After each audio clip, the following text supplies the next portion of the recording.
Давайте тогда начнем. Меня зовут Кевин Райлинг. Я являюсь региональным директором в организации, которая называется Американские советы по международному образованию.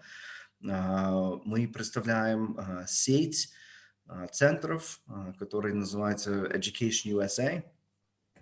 И сегодня мы будем говорить в основном о среднем образовании в Штатах.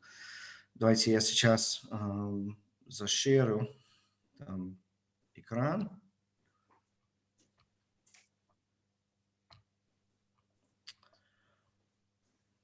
Так, видно? Да.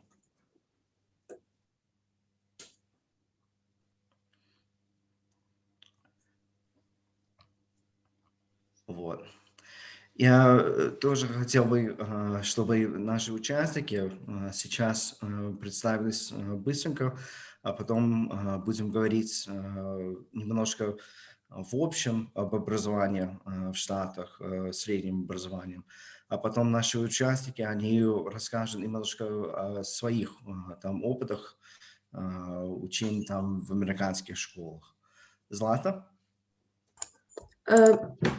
Всем здравствуйте, меня зовут Злата, и в Америке я училась в 10 классе, сейчас я учусь в 11 классе в Литве, в Вильнюсе, в русской гимназии, и сегодня я буду немножко делиться своим опытом с вами.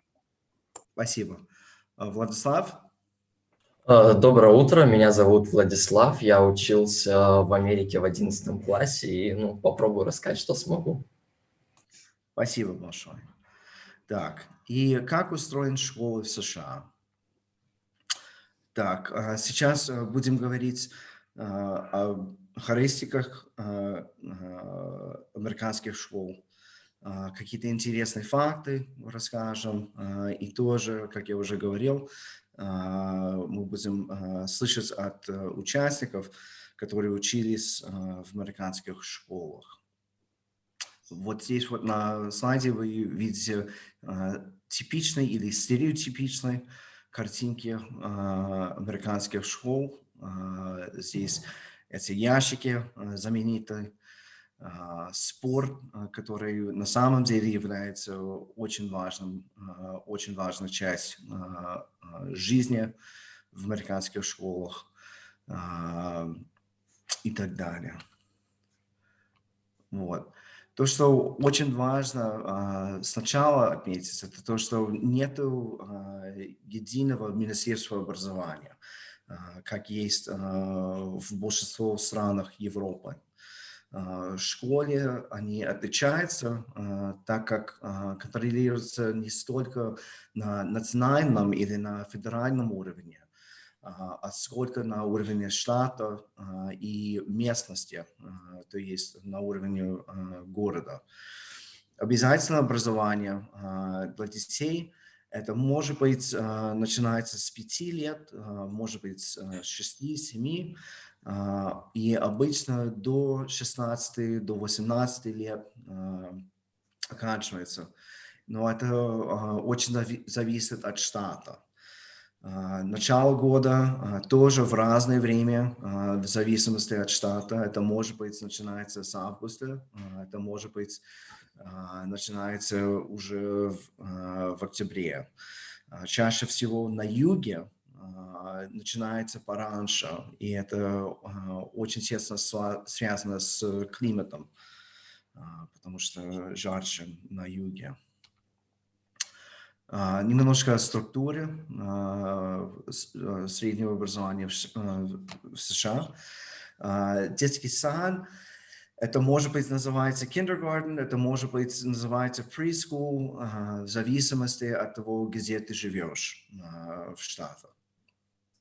Обычно в 5 лет дети, они уже идут в kindergarten. Это немецкое слово, которое используется в английском языке. Это нулевой класс. Но не во всех классах он обязателен. То есть это тоже зависит от города, зависит от штата. Начало обучения для большинства американских учеников. Это начинается с 6 лет. Обычно есть 12 классов. Это практически во всех штатах есть такой, где начинается с 1 до 12 класса. Начальная, это называется elementary school, а потом есть средняя, junior high school, и старшая школа, которая называется high school в Америке. Распределением это 5 лет, это может быть 6 лет elementary school, плюс 3 года средняя, junior high school, это может быть 2 года, а потом high school от 3 до 4 года. Оценки по-разному тоже. Это может быть они используют там шкала A, B, C, D, или процент от 0 до 100%. Есть public schools в Америке, есть private. Public schools, то есть публичные, да, или государственные школы. Они школы, которые финансируются школьными советами или города. И это финансирование идет чаще всего через налог на имущество. Финансирование часто зависит от успехов учеников на экзаменах. Это может быть дополнительное финансирование, но большая часть финансирования на государственных школах это идет от налогов на уровне города, и это тоже объясняет разницу, где есть очень хорошие школы, да, а где есть школы, которые более слабые. Это очень тесно связано с финансированием. Private schools, то есть частные школы, составляет 25% школ и обучает где-то 10% учеников. Большинство, это около 80% школ является религиозным. Это может быть баптистская школа, это может быть католическая школа и так далее. Вот. Elementary school, junior or middle school и high school. Elementary school – это с 1 до 5 или до 6 класса. Junior or middle school с 6 до 7-8 класс. И high school чаще всего с 9 до 12 класса. В elementary school есть все предметы музыки, физкультуры. Чаще всего ведет один учитель. Фокус на общие знания, как и в белорусских школах. И науки преподаются мало. Иностранные языки практически отсутствуют. Это только в специальных школах или в частных школах, где изучают иностранные языки уже в первых классах в Америке. Junior Middle School, в Junior Middle School есть разные учителя для предметов. Это может быть 1 или 2 предмета, где ученики выбирают их сами. И здесь есть возможность учиться в классах с углубленной программой. На уровне high school, высшие классы, да, есть несколько предметов, которые обязательны в зависимости от штата, но все остальные выбирают ученики сами. Здесь есть возможность, чтобы изучать предметы на университетском уровне, так называется AP или Advanced Placement предметы. Итак, Какие требования для учеников? Здесь условно говорится, потому что это тоже очень много зависит от города, от штата и так далее. Но чаще всего 3 года изучения математики обязательно и 4 года изучения литературы. Это в основном английский или американская литература. 2-4 года изучения социальных наук, обычно включающих в себе история и государственное устройство США, civics, такие предметы. И 1-2 года изучения физкультуры. Здесь вы видите примерное расписание, как может день устроиться в американских высших классах. Как я уже говорил, ученики выбирают индивидуальные предметы и на разных уроках занимаются с разными учениками. То есть может быть группа 20 или 25 человек на одном предмете в 9 часов утра, и на 10 часов утра уже совершенно разный состав учеников. Предметы есть разной сложности. Вы видите вот здесь Algebra 2 или Algebra 2. Это второй уровень алгебрии. То есть предполагается, есть первый уровень, может быть, и даже третий, четвертый. И тоже хотел бы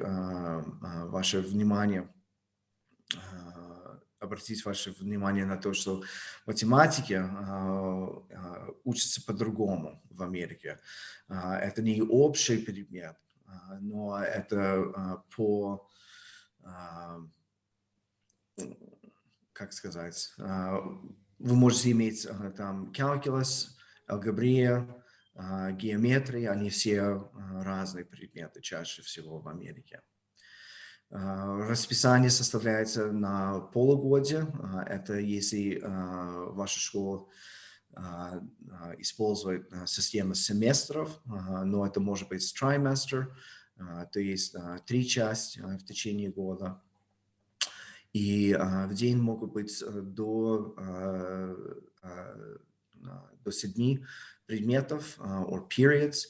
И перерывы, они обычно очень маленькие между предметов. Это может быть от 5 до 10 минут между каждым.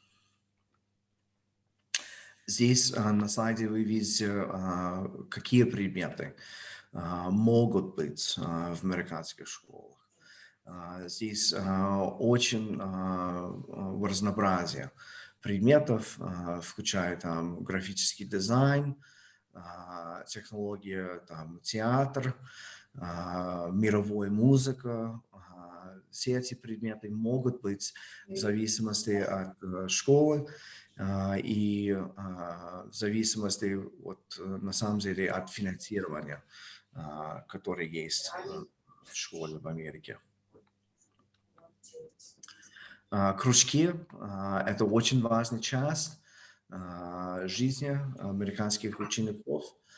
Школы в Америке, они не только академические центры, но они являются общественными центрами, особенно в маленьких городах, где мало возможностей, чтобы участвовать в каких-то там кружках вне школы.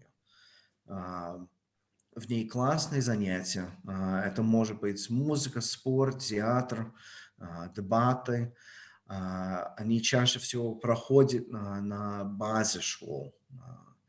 Так что ученики, они могут быть заняты в школе с 8 часов до 5 вечера каждый день. Вот. Теперь я хотел бы дать слово Владиславу, который будет рассказывать немножко о своем опыте учения в американских школах.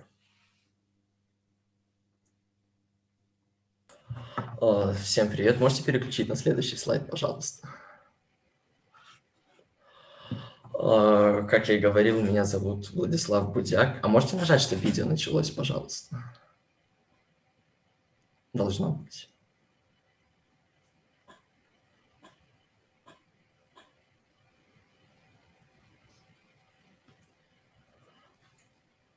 Ну, нет, так нет, если не работает, то и ладно.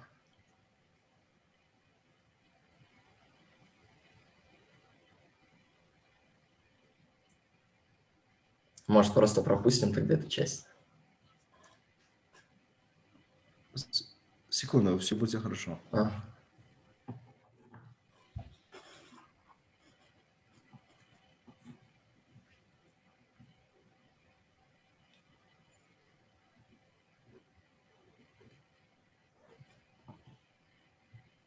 Владислав, почему в Миннесоте были?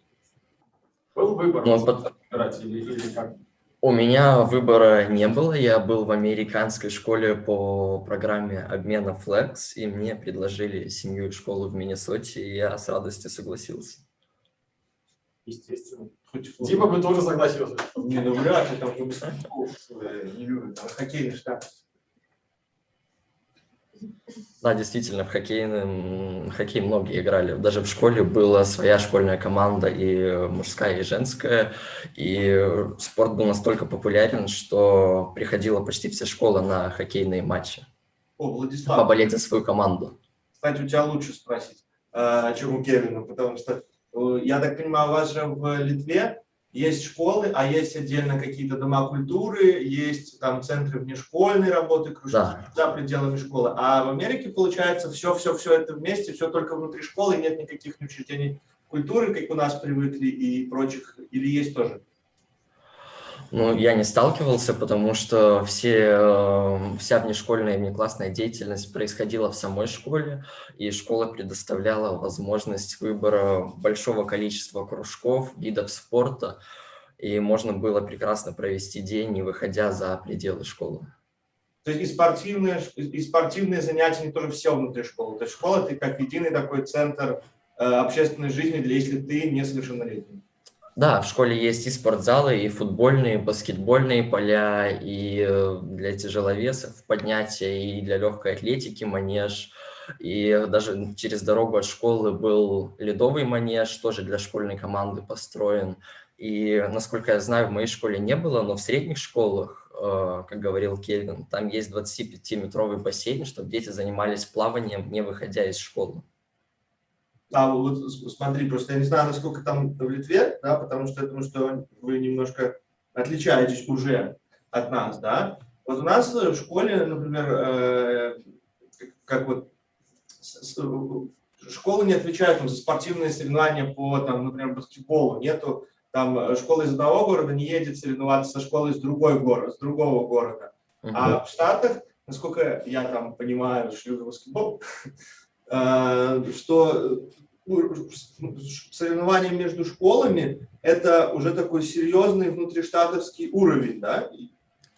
Абсолютно. И даже я участвовал в школьные соревнования, допустим, по американскому футболу или баскетболу, снимают телевизионные каналы и даже транслируют на местное телевидение, и это смотрится. И приходит огромное количество не только со школы людей, но и из города, и пенсионеры приходят на спортивные состязания. И это на самом деле событие, когда идет матч между школами или даже школьная команда куда-то едет играть или выходит в финал. Ну, наверное, все-таки литовские школы, ну, какие-то опыты американские уже перебрали или нет? Или все еще немножко есть наследие советского? Я думаю, в литовских и белорусских школ есть много общего, потому что наследство такое осталось. А на самом деле у нас тоже появляются уже элементы того, что есть и школьные соревнования, есть городские соревнования, есть межгородские соревнования, если вы про спорт спрашивали. А так, в общем, я думаю, система образования остается очень похожей в Литве и в Беларуси, если смотреть по предметам и по учителя те же, с тех же вузов, с тех же. И в Штатах тоже нету, как вот, например, у нас существует школа искусств или вот музыкальная школа. Там тоже музыкальной школы нету, музыки тоже учатся внутри школы, или там есть отдельно? Я не сталкивался, но у нас в школе был свой большой очень музыкальный оркестр. В школе после уроков шли занятия музыки. В школе также есть и уроки рисования вместо отдельной школы для этого. Там тебе не надо покидать школу, чтобы заняться какой-то деятельностью. А вот как есть заучи у нас по воспитательной работе, по учебной, там существуют такие вот градации, чисто вот это вот административная, она отличается от нашей или? Это лучше у Кевина спросить, я не сталкивался. Очень хорошо, если завуч не сталкиваешься. Система администрации школы совершенно вот, отличается от того, что есть.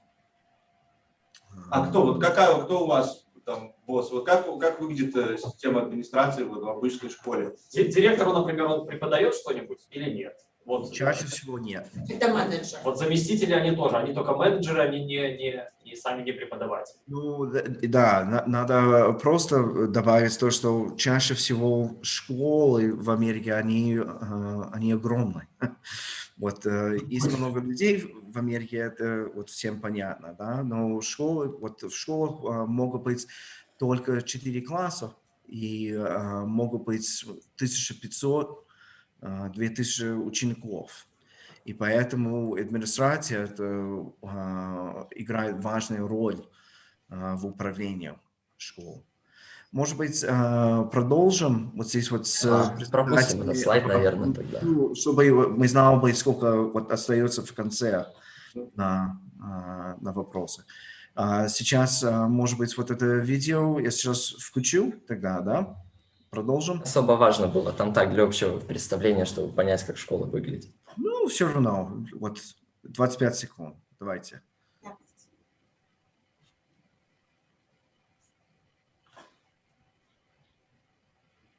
Простите, вы включили или нет, потому что у вас до сих пор PowerPoint показывает.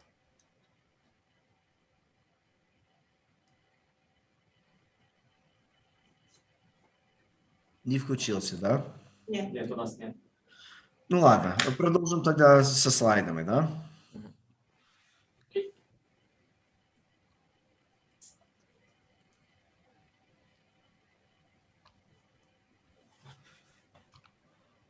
Мое мнение, конечно, субъективно, но если вкратце сказать мнение про их школу, то у меня сложилось впечатление, что там в центре вселенной поставлен ученик, а все остальное вращается вокруг него. Учась там, действительно создается впечатление, так как уважаются права абсолютно каждого. Из-за повышения тона на ученика, учителя, например, по жалобе могут даже выгнать с работы. Как мне показалось, там более снисходительная атмосфера. Тебя допускает свой круг общения вне зависимости от твоего цвета кожи, одежды и внешнего вида. Детей учат принимать друг друга такими, какие они есть, не подгоняя всех под один шаблон и предоставляя возможность самовыражаться. Даже дети, отстающие в физическом, интеллектуальном развитии, учатся в одной школе вместе со своими сверстниками. Там нет разделения на спецшколы, допустим, и школы для одаренных. Также создалось впечатление, что с дисциплиной там все намного строже и лучше. За любую попытку списывания ученик немедленно направляется к соцпедагогу и отстраняется от контрольной работы. И даже за плохое поведение на уроке учитель не тратит время на поучительные речи с учеником, а вызывал соцпедагога, который забирал ученика уже с урока и с ним где-то у себя разбирался.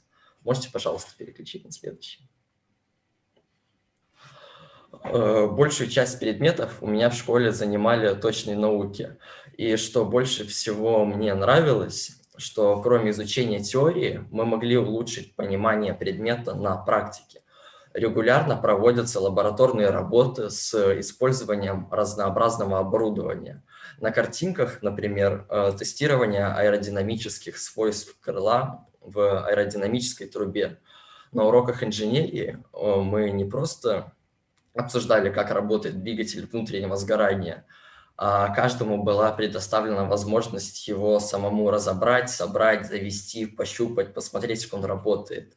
Также дети видят свои 3D-модели не только на экране монитора, но и могут их, например, распечатать на 3D-принтере, тем самым еще и ознакомливаясь с технологиями 3D-печати. Кевин, можете, пожалуйста, переключить на следующий? Ну и пару слов о школьной жизни. Меня уже спрашивали, но чуть повторюсь. После школы ученику предоставляется возможность заняться нетрадиционной или спортивной деятельностью прямо в школе. У школы были своя футбольная, хоккейная, баскетбольная команда. Везде отдельно мужские и женские, чтобы были равные соревнования. Всех не перечислю, но выбор спорта в школе был обширен. Помимо активного участия в спорте, ученики ведут активную социальную жизнь, занимаясь волонтерством, посещая выступления школьного оркестра и болея за школьные команды на состязаниях. И в заключение, что я хотел бы сказать, что всегда есть чему поучиться у других и чего хорошего позаимствовать, объединяя это с тем хорошим, что у нас уже есть. Ну, как бы, я сказал все, что хотел. Влад, скажи, у вас не было отдельного класса, да? Перемещался всегда? Вот, ну, сегодня в одном классе, там, да? Зависит от занятий. Нет, у нас не было своего класса, у нас были предметы, на которые ты ходишь, и тебе составляется индивидуальное расписание. То есть у тебя свое уникальное расписание, и ты по нему занимаешься. Влад, вопрос по урокам инженерии, да? По поводу вообще STEAM-образования. Ты вот вскользь так проскочил о том, что у вас было такое уроки инженерии, это такая предметная область, где можно прям вот все сделать своими руками, потрогать, почувствовать и так далее. По поводу урока технологий. Правильно ли я понимаю, что урок технологий – это теоретическая часть, он связан с уроком инженерии и там, где вы практически реализуете, либо это два разных предмета? Это все один предмет. Ты с тем же учителем изучаешь, почему это работает, а потом ты идешь и на практике убеждаешься, что это работает и как это работает. Несколько такой фидбэк эмоциональный по поводу уроков инженерии. Мне эта область очень интересна, и мне очень нравились эти уроки, я узнал много нового, и это помогло мне даже определиться с моими будущими, ну, с чем я буду заниматься, хотел бы заниматься в жизни, и что я буду изучать, потому что... Если, как ты считаешь, Влад, есть ли у Беларуси перспективы в уроках STEAM? В уроках чего, простите? STEAM, да, вот эта технология, инженерия, вот эта практическая направленность. Есть ли у нас перспективы вообще создания такого в нашей системе образования, либо это финансово будет неподъемно нам? Ну вот так, навскидку. Я считаю, что у любой страны есть потенциал, и, насколько мне известно, в Беларуси очень много сильных IT-специалистов, и эта отрасль в Беларуси, насколько, опять же, я слышал, развивается, и для этого даже не нужно много денег, можно развивать с подручными средствами, и есть очень много интерактивных онлайн занятий, чтобы дети могли изучать это тоже с интересом. Еще тогда, если школы такие большие, там нет очереди, вот, чтобы попасть там, на 3D-принтер, там, ну, вот. Нет, это все проходит во время урока и класса. Потому что у нас тоже появляются в школах 3D-принтеры, но он один на 1500 учеников. Нет, там такой проблемы нет, там это урок, и как бы у каждого есть средства для работы. Спасибо. И твое отношение, учитель там уважаемый человек в твоем городе, населенном пункте, если ты его встретишь там на улице, ты с ним здороваешься, выступаешь. Абсолютно. Да. Учитель был очень уважаемый человек, и кроме того, что он был уважаем, как и в Литве и в Беларуси, с учителем, мне кажется, что у ученика складывались дружеские отношения, и всегда можно было пообщаться не только об уроках с учителем, но и спросить какие-то личные вопросы, спросить совета, и он бы тебя поддержал. Спасибо. Спасибо, Влад. Спасибо, Владислав. Злата? Добрый день всем еще раз. Меня зовут Злата, и я так же, как и Влад, училась в Америке по программе Flex, и я училась в Вашингтоне, в столице Америки. Можем переключить на следующий слайд, пожалуйста. Да, на этой картинке изображена школа, в которой я училась. Она находилась в самом центре города Вашингтон и называлась School Without Walls, или же «Школа без стен», так как в это название вложили такой смысл, что ученики могут использовать город как свое пространство для обучения, и она была настолько открыта, что мы очень часто ходили на всякие экскурсии, и в Америке это вообще довольно популярно, устраивали всякие походы, мы ходили в музеи, И тем более, ну, поскольку школа находилась в центре, нам эти все музеи были в довольно свободном доступе. А вот этот пингвин, который изображен рядом, это символ школы, и в Америке такая вещь, которая соединяет все школы. У каждой школы есть какой-то талисман, чего нет у нас. Можем переключить на следующий слайд. И я, в отличие от Влада, не очень хорошо разбираюсь во всех технических предметах, и мне больше нравилось то, что связано с творчеством, поэтому свои любимые предметы я выбрала рисование, дизайн и журнализм. На первой картинке это просто что-то с урока нашего рисования.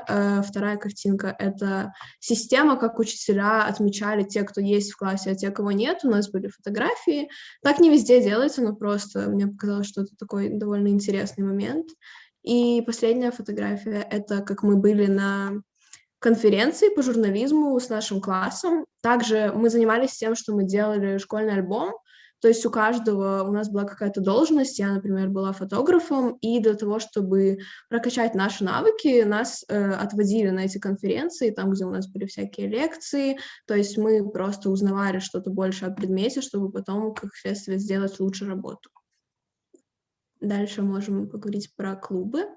Я была в команде чирлидинга, присоединилась довольно спонтанно. Изначально я занималась танцами, но я очень давно, на самом деле, мечтала заняться чирлидингом, потому что у нас такого, например, нету вообще.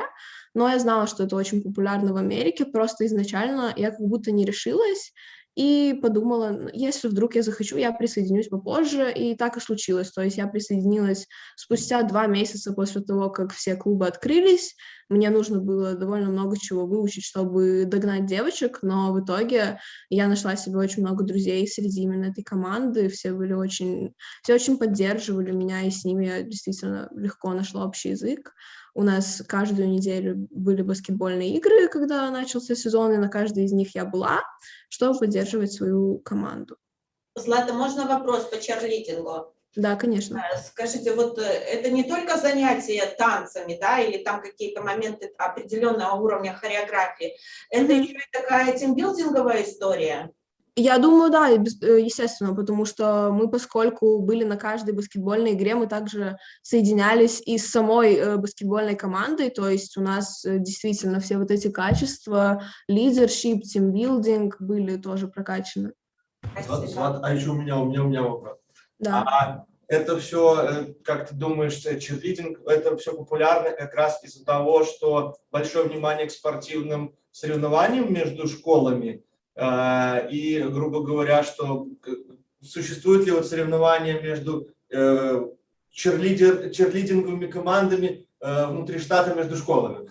Да, соревнования по чирлидингу тоже существуют. И когда закончился сезон баскетбола и уже не было игр, нашей команде предложили участие именно в конкурсе чирлидинга, то есть я поучаствовала только в первом этапе, потому что потом я не могла по семейным обстоятельствам принимать участие именно во втором, но да, устраивался целый конкурс именно для самой команды чирлидинга, то есть это не только о том, что мы поддерживали исключительно баскетбольную команду, как бы соревнования именно по чирлидингу тоже есть. Ну, это очень важно, если ты в команде чирлидер, да? Чирлидер, да,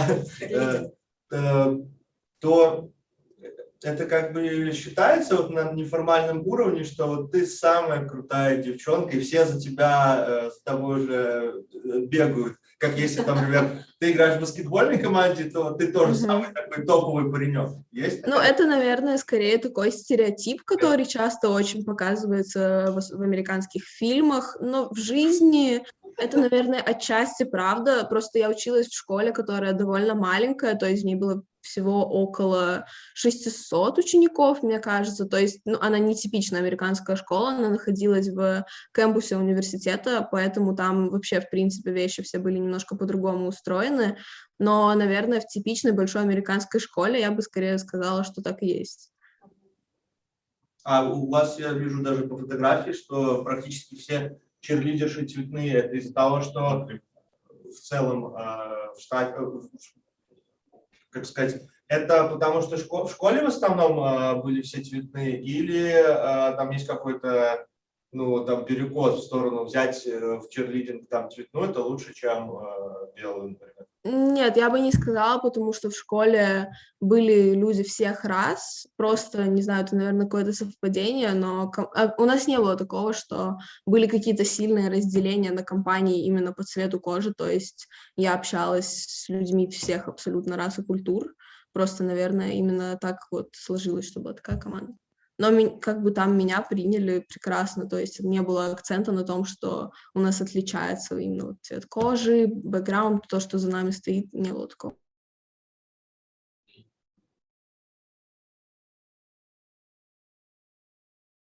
С какой стороны на что зависли? Кевин, вы нас слышите? Это у нас или у вас? Или у Златы проблемы? Я хорошо слышу. А, это у Златы, да? Значит, у Златы, да. Кевин, пока вы здесь, а вот вопрос, а какая, ну, по объему, по размерам, количеству участников минимальная школа может быть американская? Вот у нас как в деревнях, там вот сколько, 50 может быть, наверное, если меньше, уже закрывается. А в Америке какой? Есть такой тоже в Америке. И даже есть выпускники вот этой программы Flex, в которой участвуют ребята, тоже вот учатся в таких школах, где есть там 30, ну от 30 до 50 человек. Но это в сельских местах, где есть фирмы и так далее. Вот, Местные власти принимают сами решения. Вот, ну, что? местные власти принимают сами решения. Поддерживать школу, тогда жители, да, или закрывать, или переводить. Иногда просто нет выбора, потому что и так вот расстояния, они очень, очень большие, да. Это может быть вот в моей школе, например, да. Вот я учился в штате Мэйн. Это довольно такое вот сельское место, да, даже вот в южной части штата. А у нас были вот ученики с 5 городов. Некоторые из них, они на школьной вот желтый автобусом, да, они вот, ну, занимался где-то там час 15, только чтобы добраться до школы. В таких ситуациях вот нельзя закрывать школы, потому что, ну, а как? Вот это будет 2 часа, чтобы человек ездил бы каждый день туда и обратно, вот в школу, ну. Еще в контексте, Злата к нам подключилась, в контексте еще вопрос. Скажите, в Беларуси существует такая программа всеобщего обучения, где на уровне различных органов и структур контролируется тот момент, чтобы начиная с 7-летнего возраста каждый житель Республики Беларусь поступил в учебное учреждение, пошел в 1 класс. Как в Америке решается этот вопрос, и есть ли дети, которые там не учатся? Ну вот так вот получилось, что государство в какой-то момент выпустило из виду этого жителя страны, гражданина, либо не гражданина, поскольку Америка весьма интернациональна. И вот как у вас с этим? Потому что у нас вот этот вопрос всеобщего обучения, он лежит в основном на плечах педагогов, и для нас очень большая проблема, поскольку это, с одной стороны, не наша ответственность, зона не наша, наша задача учить детей, а не отыскивать их и приводить в школу. А с другой стороны, вот как у вас этот вопрос и проблема решается? Это точно не вот ответственность каждого учителя в Америке. Это регулируется на уровне вот города или на уровне штата. Получение образования обязательно? Обязательно, но вот... А если ребенка родители не отправили в школу, у них там были определенные моменты, может быть, даже там какая-нибудь негативная социальная история, как государство воздействует на этих людей? Они могут заносить в тюрьму? Они обязаны их найти и выяснить причину. Но я не сказал бы, вот пропускается вот иногда детей. Иногда дети, они не учатся там в школах, там 1-2 года, не замечая. Ну, И последний вопрос, Злата, извините, мы сейчас вас дослушаем. Последний вопрос, опять же, с организацией. В какой момент учащийся может перестать быть учеником школы? То есть там у нас 9 классов, это минимально, он может пойти в другие учебные учреждения, а у вас? То есть он до старшей школы должен обязательно доучиться? у нас есть, Либо только начальная? у нас система называется GED. Это если человек не заканчивает, да, вот, может быть, пропускает там последние 2 года, да, есть возможность, чтобы потом получить вот аттестат, когда уже взрослый. Но это тоже регулируется на уровне штата. Чаще всего вот, ученики, они обязаны до 16 лет учатся, а потом вот могут отчисляться в зависимости от обстоятельств.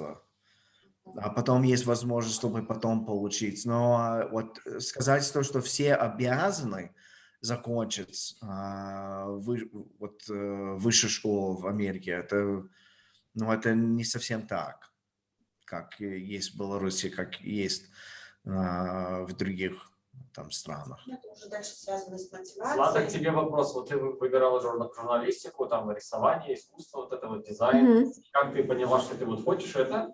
Ну, при выборе таком огромном, что может там 40 50 там предметов, да? И можешь ли ты могла ли ты там бросить через месяц, понять, что это да, переключиться, что это не твое, журналистика тебе уже не интересна, и ты Мгм. в течение этого года тебя могли взять в другой класс, ну, в другой инженерию. Да, очень, очень хороший вопрос на самом деле, потому что, ну, я выбрала журналистику и все эти предметы, потому что мне это, в принципе, всегда было интересно, но лично у меня в школе, и мне кажется, так на самом деле в большинстве, у нас во втором полугодии некоторые предметы поменялись, поэтому я выбирала себе изначально чуть больше, чем они у меня были в расписании, и потом у меня просто 2 или 3 предмета, они поменялись на новые.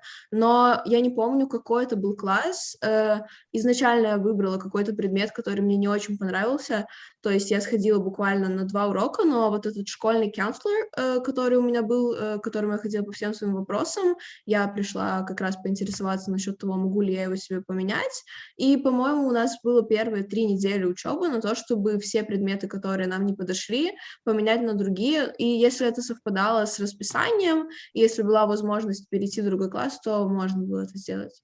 Еще один, Злата, можно. Да. Кевин вывесил нам список всевозможных предметов. Это что? Это те, которые школа может предметы взять? Или в каждой школе ты можешь изучать там и ювелирное дело, да, и корейский язык? И второй вопрос, вот я думаю, в Литве так, что вот у нас, например, человек может вести физику, но и при этом и труды. А там, например, человек, который ведет корейский язык, он может еще ювелирное дело преподавать? Или на каждый должен быть свой преподаватель? Ну, насколько я знаю, ученики сами выбирают предметы, то есть есть какой-то определенный requirement, который каждый должен взять, то есть, например, математика, наука, язык и не помню, какая 4-я категория, по-моему, история у меня была это в школе. Насчет такого широкого выбора предметов, мне кажется, это очень сильно зависит от школы. То есть, ну, я видела список предметов, который мне предлагался, он не был настолько большой, но я уверена, что есть места, где он, ну, чуть побольше, чуть поменьше, то есть это скорее зависит от места. Ната, еще вопрос по поводу истории. Я знаю, что в американских школах история является ключевым ведущим предметом. Изучение вот этой 200-летней истории Соединенных Штатов Америки – это очень важно и значимо. Распространялось ли это обязательный предмет на вас, как на иностранных студентов? Да, я лично выбрала для себя как раз-таки историю Америки, потому что в моей школе предлагалось несколько опций. Была история Европы, была AP History и была история Америки. По-моему, было еще несколько подкатегорий, но Вопрос я... был в том, не то, что вы выбрали, а было ли обязательно она для вас для изучения истории? Да, мне сказали, что я должна выбрать, как я уже раньше сказала, у меня должна быть математика, язык, история и что-то я еще до этого говорила. И да, и какая-то наука. Все, спасибо, Злата. Ну, тогда продолжим. Да.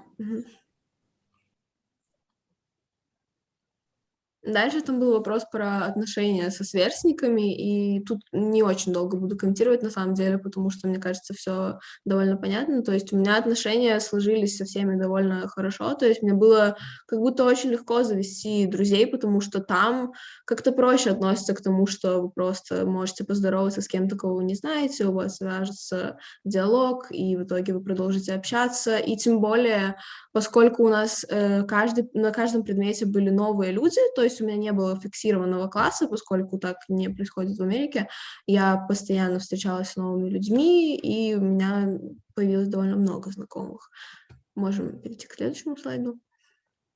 Также немножко о школьных традициях. Я, насколько знаю, в каждой американской школе устраивается такое мероприятие, как Spirit Week, когда каждый день недели это какая-то определенная тематика, и это, наверное, для того, чтобы именно зажечь вот этот дух командный, потому что все как-то похоже одеваются. То есть это то, что мне запомнилось именно из каких-то необычных школьных традиций. То есть вот на первой фотографии, например, я шла в школу в пижаме, так как это был день пижам. Также о баскетбольных играх, как я уже говорила, то есть это точно относится к категории школьных традиций, потому что каждую неделю свято просто все приходили всегда на баскетбольную игру, то есть даже те, кто не играл в команде или кто не был в поддержке, просто все приходили, чтобы на это посмотреть. И также школьные экскурсии, поскольку мне кажется, что там у нас их было гораздо больше, чем у нас их здесь, в Литве, и, наверное, в Беларуси тоже, я так могу предположить. Мы выходили даже для того, во время уроков, для того, чтобы выполнить какие-то задания, и мне вот эта часть очень понравилась. Я спрошу, для школьников музей бесплатный, и как там ты, раз в городе жила, общественный транспорт бесплатный или как-то отдельные билеты есть? Да, общественный транспорт, метро и автобусы были бесплатные для учеников, то есть нам выдавалась такая карточка школьная, с которой мы могли передвигаться бесплатно, и конкретно в Вашингтоне есть зона музеев, Smithsonian она называется, там, где музеи бесплатные, то есть их, я не помню сейчас точно какое количество, но довольно большое количество музеев, которые, в принципе, бесплатные для всех. Есть платные музеи тоже, но их меньше. Музейные уроки – это интерактивные уроки или лекционные? Это интерактивные уроки. Супер. А с хулиганами как? Вот, например, парни подрались. Это вопрос социального вот педагога, или как он там называется? Или это вообще не вопрос школы, а уже вопрос какой-то других, да, и полиции? Ну, у нас в школе такого вообще не происходило, то есть было довольно мирно, но если бы вдруг что-то такое случилось, то обязательно бы с этим разбирался социальный педагог. Окей, идем дальше. Есть. И также, что мне запомнилось вообще, в принципе, из моей учебной жизни в Америке, во-первых, это спорт и то, как относятся к спорту, в принципе, люди очень серьезно это все воспринимают. И вот на первой фотографии изображена бейсбольная игра. Я была всего лишь один раз, это не со школой, это, по-моему, был мой день рождения, когда мы просто пошли с семьей. И я никогда в своей жизни не видела просто столько много людей на каком-то спортивном корте, то есть ощущения были невероятные. Я так и не поняла, если честно, до конца правил этой игры, но наблюдая за этим было довольно интересно. Также, поскольку школа находилась моя в центре города, мне очень запомнилась архитектура, которая находится вокруг, так как каждый день я проходила, во-первых, через Белый дом, и через остальные тоже всякие красивые здания, так что это останется тоже в моей памяти надолго. И также волонтерство у нас, мне кажется, и пытаются как-то это дело интегрировать в школьную программу, но все еще не настолько серьезно. А там это, во-первых, является обязательной частью обучения, то есть все выполняют какие-то волонтерские действия, то есть каждый для себя выбирает сам, но я вот тоже для себя выбирала парочку всяких activities, разных, то есть у меня не было фиксированного какого-то дела, просто мне показалось, что там это тоже является очень большой частью именно школьной жизни и жизни в принципе. Все. Злата, вопрос по поводу экзаменов, контрольных работ, как это устроено, как это работает, есть ли у вас возможность выбора экзаменов в старшей школе? Поскольку... Экзаменов. Насчет экзаменов я не очень могу сказать, потому что для учеников по обмену не было каких-то обязательных именно экзаменов. То есть у нас так же, как и у всех, были тесты, были контрольные, были мини какие-то квизы. То, что делается каждый раз после какой-то темы, чтобы проверить там знания и получить оценку, но экзамены мы никакие не должны были сдавать. То есть некоторые, когда был SAT, некоторые решили просто попробовать, потому что нам предоставлялась возможность как бы поучаствовать в этом, но это не было обязательно, и я в этом лично участие не принимала, так что я не очень могу прокомментировать именно всю тему экзаменов, но, может, Кевин может что-нибудь сказать. Злата, еще по поводу не оценки, а отметки, да? Отметка ваша выражалась в чем? В A, B, C, D, E, или это было Да. от 0 до 100? Это было, во-первых, ABCDE, да, но всегда писалось процентно тоже где-то рядом Прописывался. в журнале. То есть, я как понимаю, A соответствовало там, например, 20%. Нет, A это 100, A это самое лучшее. То есть наоборот, в обратном. Все, поняла. Угу. Спасибо большое, Злата, успехов вам. Спасибо большое. Кевин, вопрос, как насколько защищен учитель? Вот такая вот была линейка вот этих предметов потенциальных. Вот на этот год учителя пригласили вести что-то уникальное. В следующем году этого предмета, не насобиралась группа, или только 2 человека. Он все равно продолжает вести вот этот уникальный предмет. И насколько учитель там многостаночник, Многофункционален. что может вести несколько предметов. Это очень-очень хороший и даже актуальный вопрос для меня лично, потому что когда я был в школе, у меня вот это уникальная возможность для государственной школы изучать такие предметы, как русский язык, во-первых, и латинский язык. У нас был учитель, который преподавал и русский язык, и латинский язык. Одновременно. Первые 2 года, когда я учился в 9-10 класс, у меня были эти предметы, а потом в связи с финансированием они сняли эти предметы, и вот они уволили учителя в этом случае конкретно. И это, я сказал бы, это довольно часто бывает. Если нет интереса вот в каких-то там узких предметах, как русский язык, вот как, к примеру, да, тогда они могут просто уволить человека. Нету защиты вот такая. Кевин, еще вопрос. Вы говорили то, что вы учились в католической школе. Я помню из предыдущего нашего диалога, да? Католическая школа, когда вот с 1 по 6, а потом начинаю уже... Вопрос именно связан с тем, как церковь вообще связана с системой образования, часто ли это происходит. Мы поняли то, что у вас спорт очень сильно связан с системой образования, присутствует его много. А вот вопрос духовного такого вот воспитания, церковных школ в системе образования, это вообще общая практика или это просто в вашем штате оказалась хорошая католическая школа, и ваши родители приняли решение там вас обучать? В моем конкретном случае это потому, что вот государственные школы, они очень слабые.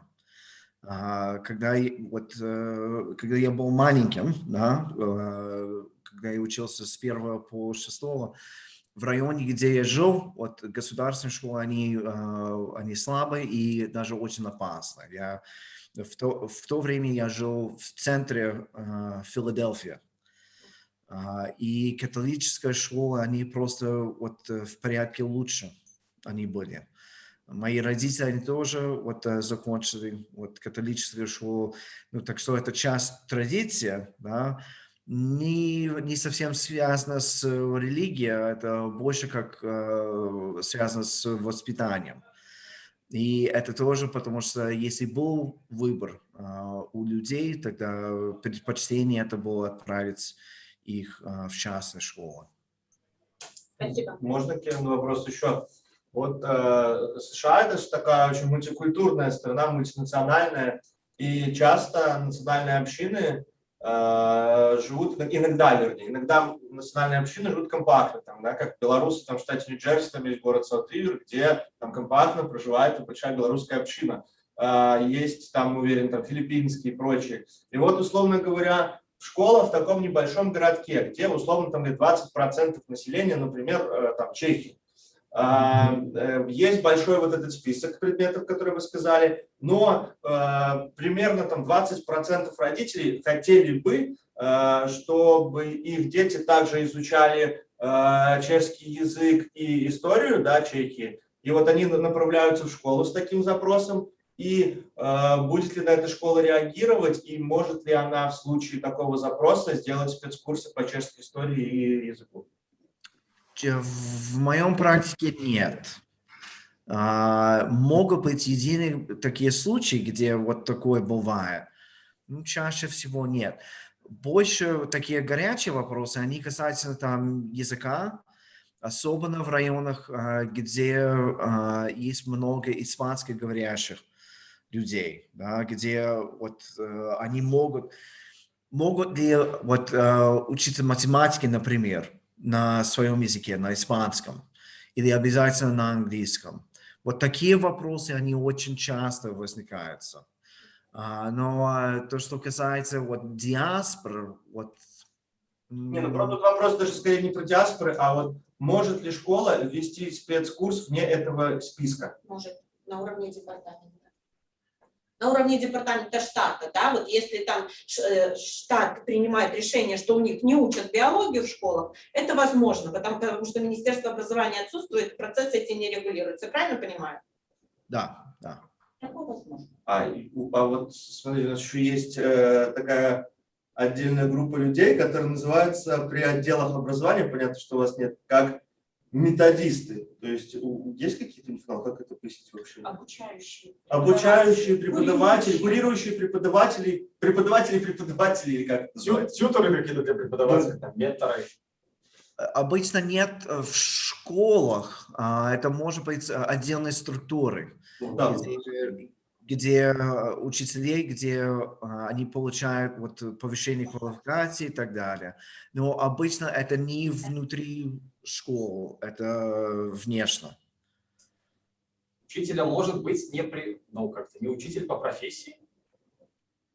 Может предприниматель обучать, прийти, попроситься, как-то его нанять, чтобы он преподавал что-то там, да, экономику. Чаще всего надо иметь все равно вот лицензию. Даже образование получить, лицензию можно как-то сдать экзамен. Да, чаще всего, если это государственная школа, надо пройти вот курс, чтобы получить вот эту лицензию. Ну, потому что это тоже связано с безопасностью вот учеников. Так что вот школы, они очень серьезно относятся к вот ответственности. Из вашего опыта, вот не знаю, когда вы учились, насколько изменилась система среднего образования, ну, кроме что технологии пришли? В Америке. Все то же самое, в принципе? Глобальных реформ нет, или все поменялось? Много уже поменялось в плане выборов и в плане отношения. Вот, А реформирование системы образования происходит на уровне всех Соединенных Штатов Америки, либо это опять же на уровне отдельных департаментов? Это на уровне штата. Да. На уровне штатов. Ну и вот вообще есть какие-то такие сильно серьезные глобальные изменения, которые вот происходят очень, ну, например, учились там 10 лет, а потом решили, что обязательное образование 12 лет. Это такие, знаете, глобальные изменения в плане, как часто лихорадит американскую школу в реформировании? На уровне штата довольно часто то, что касается вот тестирования. Вот стандартное тестирование. Да? Тестирование, да? Да, вот это меняется вот туда и сюда, если это важно, не важно, потому что вот, как упомянулось раньше в презентации, да, вот государственное, то есть федеральное финансирование, это может быть зависит от результатов экзаменов. Так что для некоторых школ это очень важно. Для некоторых, в зависимости от штата, это не очень важно.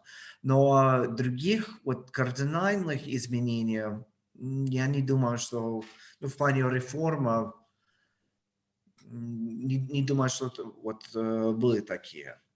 Спасибо большое, Кевин. Нам, как всегда, вас очень-очень мало. Мы хотим с вами еще побеседовать как минимум час, поэтому надеемся, что еще раз встретимся с вами на EdCamp, потому что здесь очень горячая, как всегда, диалоги с вами, очень горячая обстановка и атмосфера.